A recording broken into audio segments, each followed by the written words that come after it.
सन्मान्य व्यासपीठ, प्रशालेचे मुख्याध्यापक, उपमुख्याध्यापक, पर्यवेक्षक, सर्व गणित विज्ञान अध्यापक अध्यापिका, त्याचबरोबर इतर विषयांचे देखील आपले सर्व शिक्षक वृंद, आज आपल्या प्रशालेमध्ये राष्ट्रीय विज्ञान दिन आपण साजरी करत आहोत। राष्ट्रीय विज्ञान दिन साजरे करण्यामागचा उद्देश काय आहे तर तुम्हा सर्व विद्यार्थ्यांमध्ये वैज्ञानिक दृष्टिकोन वाढला पाहिजे। वैज्ञानिक दृष्टिकोन याचा अर्थ काय आहे? अनेक वेळा शब्द तुम्ही ऐकलेला आहात, पण याच्या मागचा उद्देश काय आहे? कोणत्याही गोष्टीचा आपण या ठिकाणी पडताळणी करणं म्हणजे सत्यता किती आहे हे बघणं म्हणजेच वैज्ञानिक दृष्टिकोन आहे। कारण मीमांसा काय आहे? एखादी घटना घडली तर त्याच्या मागचं कारण काय आहे हे जाणून घेणं म्हणजेच वैज्ञानिक दृष्टिकोन आहे, हे लक्षात ठेवा। आताच आपल्या विद्यालयातील अनेक विद्यार्थिनींनी अंधश्रद्धा निर्मूलन असेल किंवा साथीचे रोग असतील किंवा आणखी येणाऱ्या ज्या समस्या आहेत किंवा असलेल्या समस्यांबद्दल या ठिकाणी बराच विचार त्यांनी व्यक्त केलेला आहे। आता आपण थोडासा डोळसपणे विचार केला, आपल्या आरोग्याचे हेळसांड होताना आपल्याला या ठिकाणी दिसून येते। याचं कारण म्हणजे आयुष्यमान कमी झालेलं आहे, हे अनेक शब्द आपण ऐकतोय। त्यानंतर प्रदूषण वाढलेलं आहे। आज या वेळेला आता अजून 10 वाजायचे आहेत आणि उन्हाचा तडाखा एवढा वाढलेला आहे। तर याच्या मागचं कारण काय आहे तर ते मानवी उपद्व्याप आहे, हे लक्षात घ्या। म्हणजे माणसाने म्हणजेच आपणच या ठिकाणी असे काही कृत्य केलेले आहेत ते सहन करण्याची वेळ आपल्यावरती आलेली आहे। सोप्यात सोपी गोष्ट म्हणजे एक झाड लावण्याचं देखील धाडस आपण करत नाही, पण 100 झाड तोडण्याचं धाडस या ठिकाणी होत आहे। एक झाड लावा, रोपटं लावा, झाड काय लावू शकत नाही। रोपटं लावल्यानंतर त्याच्या वाढीसाठी प्रयत्न करा, मग ते फुल झाड असेल, फळ झाड असेल किंवा एखादं सावली देणारं झाड असेल, किमान एक तरी झाड लावायलाच पाहिजे अशी परिस्थिती आहे। नाहीतर भविष्यामध्ये ऑक्सिजन नळकांड घेऊन आपल्याला फिरावं लागेल। तरी सर्वांनी लक्षात घ्या की आपण झाडांचं त्या ठिकाणी संगोपन करायलाच पाहिजे, काळाची गरज आहे। त्यानंतर प्रदूषण टाळायला पाहिजे। प्लास्टिकचा वापर, प्रत्येक वर्गामध्ये डस्टबिन ठेवलेला आहे।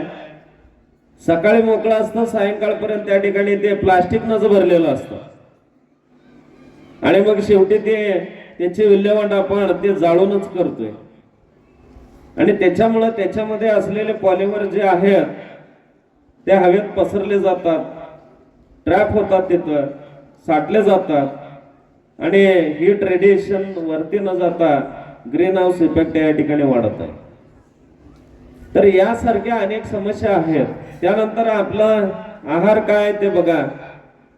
आपल्या लाईफस्टाईल मध्ये आजकाल चायनीज, फ्राईड, बेक्ड पदार्थ जास्त झालेले आहेत आणि ते आपल्या शरीरामध्ये अडकून राहतात, हे लक्षात ठेवा।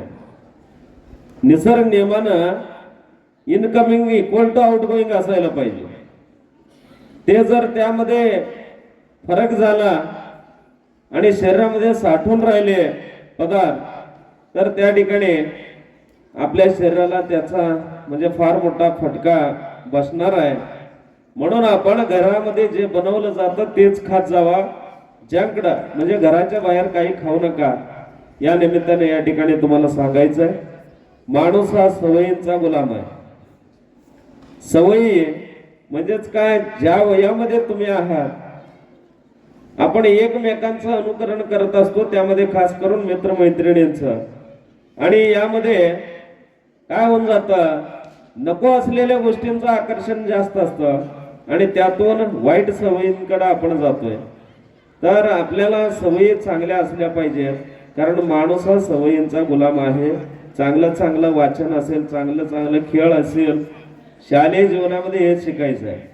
आपलं मसल स्ट्रेंथ वाढवायचं आहे. आपण कुठल्याही कोणत्याही वातावरणामध्ये, आता एवढं ऊन आहे म्हणून काय फारसं त्रास आपल्याला होऊच नाही लक्षात ठेवा. कारण जगामध्ये अनेक जण, आपल्या आई वडिलांपासून अनेक जण आता सध्या उन्हामध्ये काम करत आहेत. आपण इथं आपल्याला बसायचं जमत नाही, म्हणजे आपण किती त्या ठिकाणी अशक्त आहोत हे लक्षात ठेवा. आपल्याला सवयच नाही.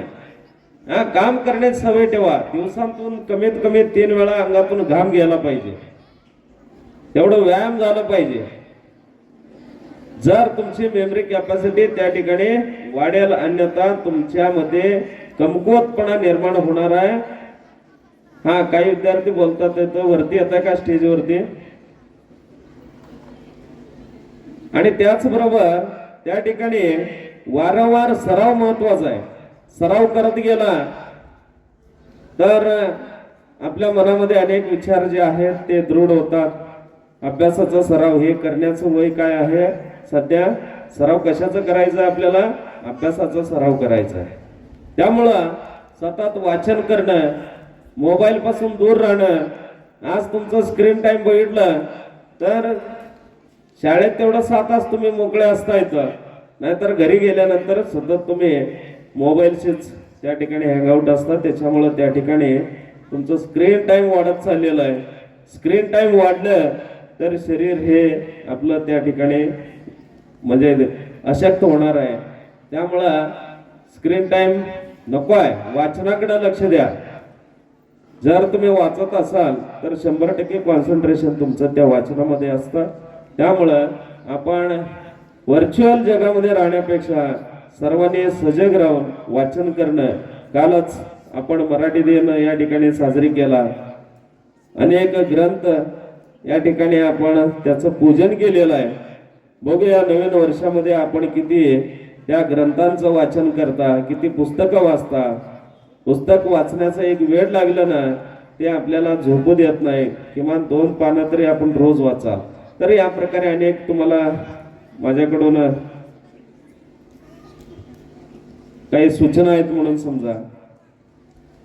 तर आज या ठिकाणी विज्ञान दिनाच्या निमित्तानं मला या ठिकाणी बोलण्याची संधी दिली.